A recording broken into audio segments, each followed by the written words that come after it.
आज की पेशकश सूरज और चंद्रमा की कहानी।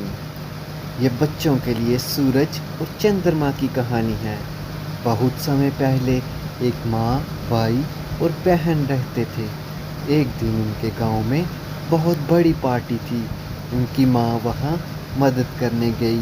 बच्चों, घर को अच्छी तरह देख रेख करना। मैं कुछ स्वादिष्ट पैनकेक और राइस केक लाऊंगी, माँ ने कहा। भाई और बहन के मुंह में पानी आ गया और माँ को विदा किया। वह बहुत उत्साह से अपनी माँ की प्रतीक्षा करने लगे। बहुत देर हो गई। पहाड़ों में अंधेरा होने लगा था।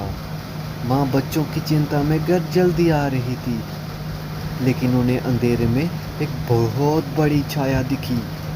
ये छाया डरावने बाघ की थी। बाघ ने कहा, यदि तुम मुझे राइस केक दोगी तो मैं तुम्हें नहीं खाऊंगा।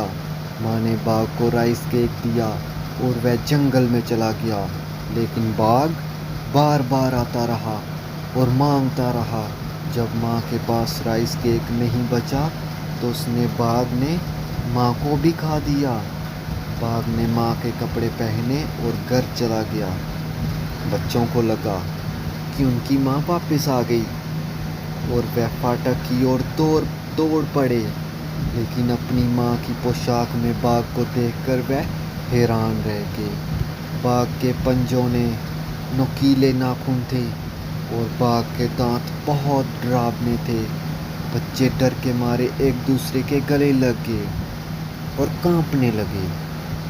वह पिछवाड़े की ओर दौड़े और पेड़ पर चढ़ गए। बाघ पेड़ के पास आया और बच्चों से पूछा, बच्चों, तुम पेड़ पर कैसे चढ़ गई?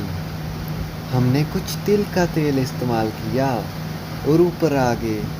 बच्चों ने जल्दी से उत्तर दिया। उसने अपने पंजों में तिल का तेल डालकर पेड़ पर चढ़ने की कोशिश की, लेकिन वह फिसल गया। बच्चे बाघ पर हंस पड़े। ही ही ही ही ही। लड़की ने कहा, तुम्हें कुल्हाड़ी का इस्तेमाल करना चाहिए था। बाघ ने कुल्हाड़ी का इस्तेमाल किया और पेड़ पर चढ़ने लगा। बाघ के पंजों में लगभग बच्चे आ ही गए थे। हाय भगवान, यदि आप हमें बचाना चाहते हो तो एक मोटी रस्सी नीचे भेज दें, और यदि आप हमें नहीं बचाना चाहते तो एक नंगी रस्सी नीचे भेज दें, लड़के ने कहा। बच्चों ने आंखें बंद करके प्रार्थना की। अचानक आसमान से एक मोटी रस्सी नीचे आ गई। फिर बाघ ने भी प्रार्थना की और फिर एक रस्सी नीचे आ गई, परंतु बाघ को नंगी रस्सी नीचे दिख आई। लेकिन बाघ रस्सी पकड़ते ही नीचे गिर पड़ा, आसमान से नीचे उतरी। बाघ को पता ही नहीं था कि एक नंगी रस्सी है और बाघ मर गया। वह दोनों बच्चे आकाश में ऊपर चले गए रस्सी पकड़ के। भगवान उनके कर्मों से बहुत खुश थे और उन्होंने बच्चों को अद्भुत शक्तियाँ और आशीर्वाद दिया। असल में भाई बन गया सूरज और बहन बन गई चाँद।